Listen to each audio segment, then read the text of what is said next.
Ayan, naakyat na namin ang tuktok. Tingnan nyo guys. Pag tumingin kayo sa itaas, parang alam nyo yung sa ibaba yan. Mga gitna, akala nyo mga basura, diba?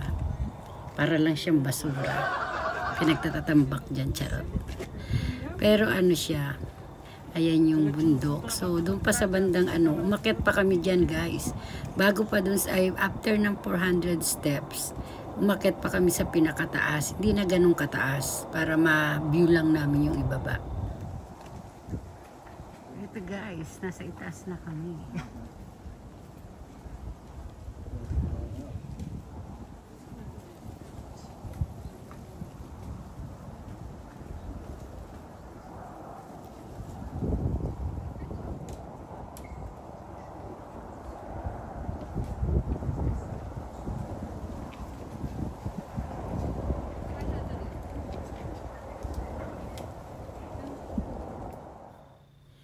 After nyan, papunta na kami talaga dun sa pinaka-mount. Ang daming mga turista dyan guys. Sari-sari, may Incheck, may Thai, may Amerikano. Ay nako. Tapos ang iingay pa. Pagka-checkwa ang kasama mo talagang expect mo nang maingay sila. Yun sila diba? Kaya wala kang ginawa kundi manahimik na lang habang kumukuha ka ng mga picture or video.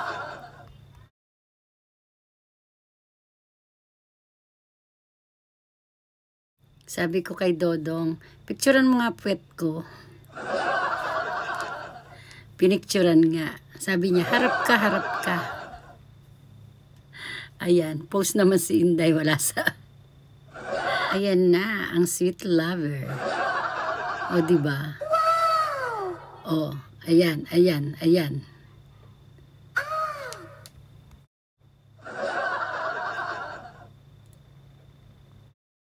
Naghahanap ako ng mga unggoy, wala. Yan ang aking mga kabundukan, ang pag-aari ni Inday. Char. Diba ang ganda ng view? No?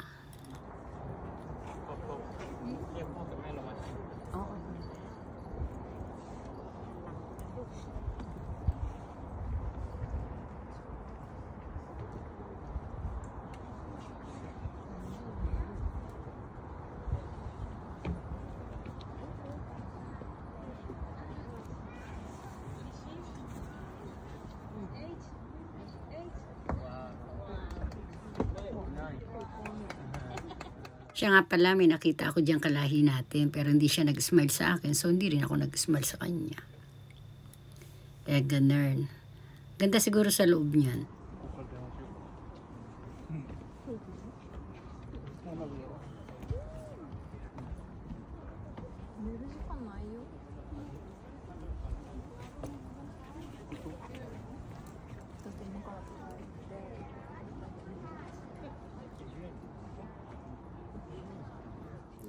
Pababa na kami.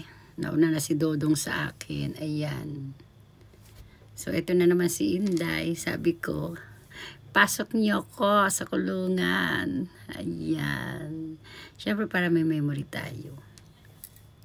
At ayan naman ang aking my one and only. Oh.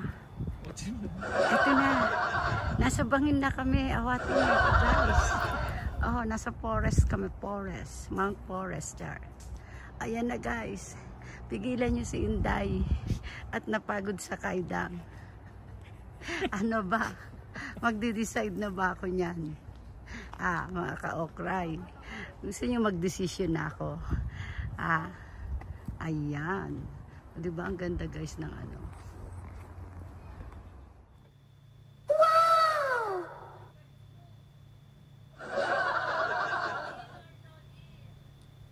Alright, sa post. Ayan ang aking mahal. Diba? Oh, paikot-ikot, pababa-baba na kami. Hindi na kami naghagdanan dahil mas nakakapagod ang hagdanan. Ilang calorie, ilang million calorie ang nawala kay Inday. Charis. Sa aming dalawa. O ngayon, dito kami sa paikot-ikot. Instead na kaidang dito na lang yung pag ganon kami. So tignan nyo, tumatawa kunyari yan si Kalbo pero pagod na rin. Ay nako, buhay. O diba? Pagdating namin sa ibaba, nauhaw talaga ako at nagutom. Diyan sa kabilang side, mayroong mga bilihan ng pagkain dyan. So, bumili kami pagkain. Nakababa na kami sa bundok ng Tralala. Dito naman tayo sa parking area para magpahinga bago pumunta sa Mount Fuji.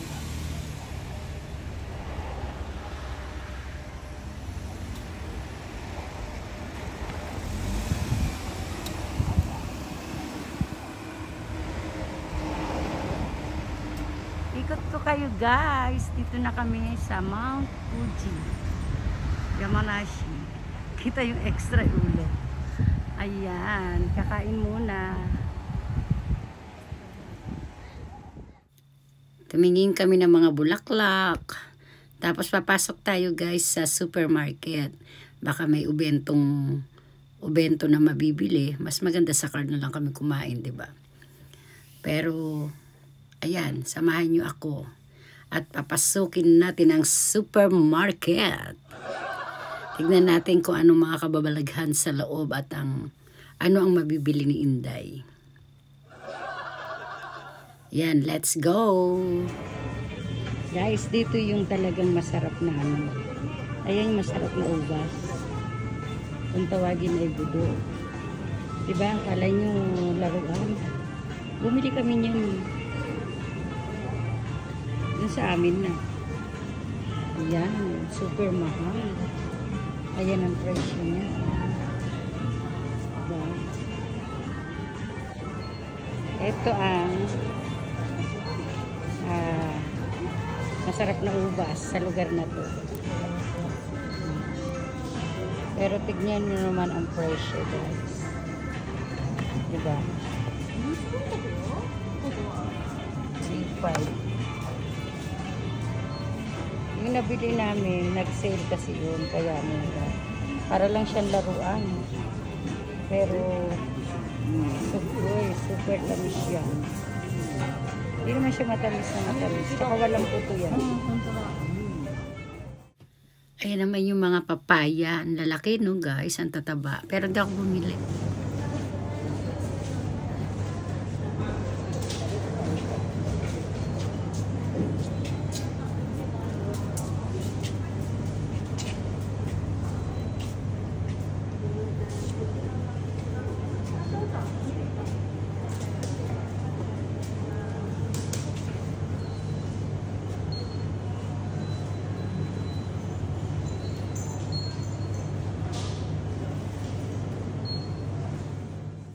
So, ayan ang nakita namin. Diyan din yan sa tabi ng supermarket.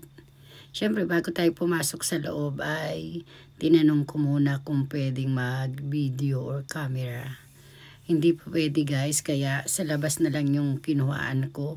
So, gutom na gutom kami para kami mga page yan ni hapon. Kaya nagmamadali kaming kumain.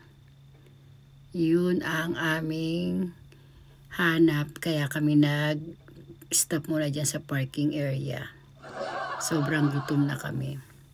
Ayan, pero guys, alam nyo, ang mahal ng mga tinda dyan kasi nga, di ba? Ikot ko kayo guys, alam mo, pag umikot tayo,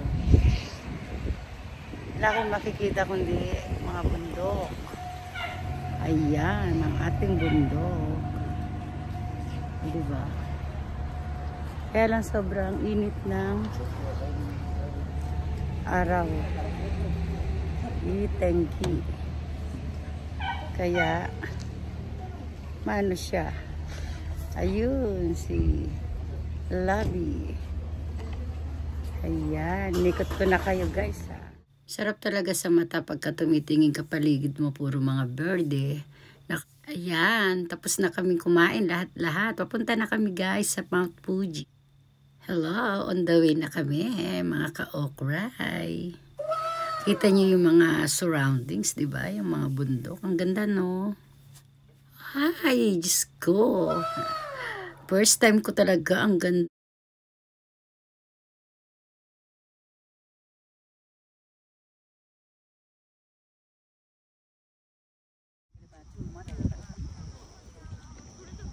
Magandang hapon sa lahat. Nandito tayo sa Yamanashi Prefecture o Yamanashi-ken.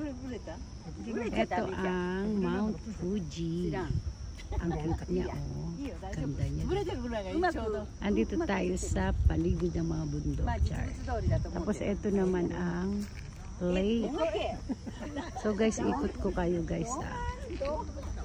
Ayan, dahil ang sikat ng araw.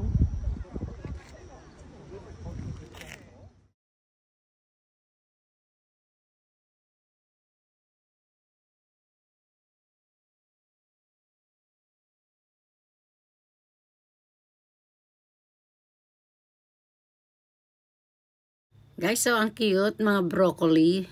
Charot. Cute nila. Guys, hindi ko na yan binidyohan ng maganda kasi daming mga chocolates. Dami kasi mga chekwa dyan. Time na yan. Mai-istorbo lang ako. So, ganyan na lang. Pero tuwan-tuwa ako dyan sa halaman na yan. Ang cute, diba?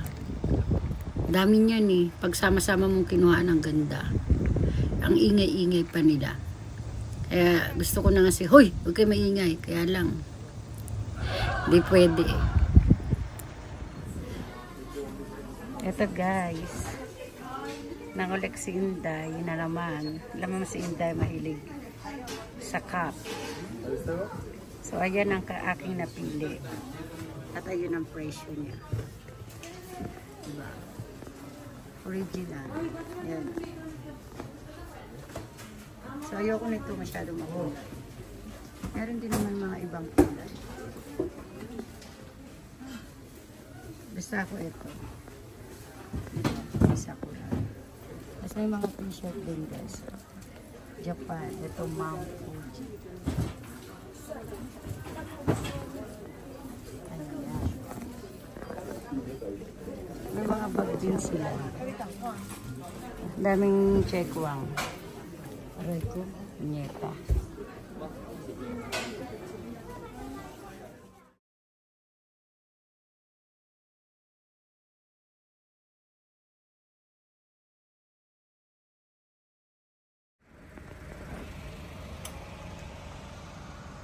Hello!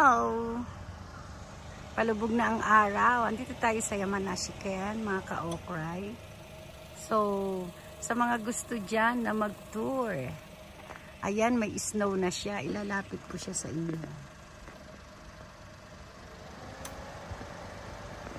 Hindi ma-zoom. Panante zoom de kinay. Ayan guys. Pre? Ayan, mayroon na siyang snow guys. So, ayan ang kanyang snow. Umuulan na ng snow dyan. Tapos ang sa ibaba niya naman ay lake.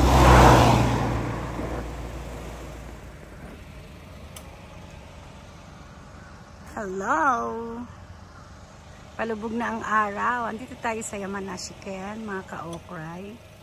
So, sa mga gusto dyan na mag-tour, ayan, may snow na siya. Ilalapit ko siya sa inyo. Hindi ma-zoom. Panante zoom de kinay. Ayan guys. Pre? Ayan, mayroon na siyang snow guys. So, ayan ang kanyang snow. Umuulan na ng snow dyan. Tapos ang sa ibaba niya naman ay lake. MK Inday Ukray TV. Please subscribe MK Inday Ukray TV YouTube channel. Siya si MK Inday Ukray TV sa kanyang YouTube. Kanyang mga content, tumutulong siya ng labis at nanggagaling sa puso na walang pagpapanggap. Tumutulong siya ng pusa kahit di ipagkalat, pagkat ang lagi niyang hangarin may bahagi ang pagtulong sa mga taong naghihirap at mga taong kawawa. Palagi niyong isipin na nandito siya palagi. Inday Ukray TV, nakasama niyo palagi.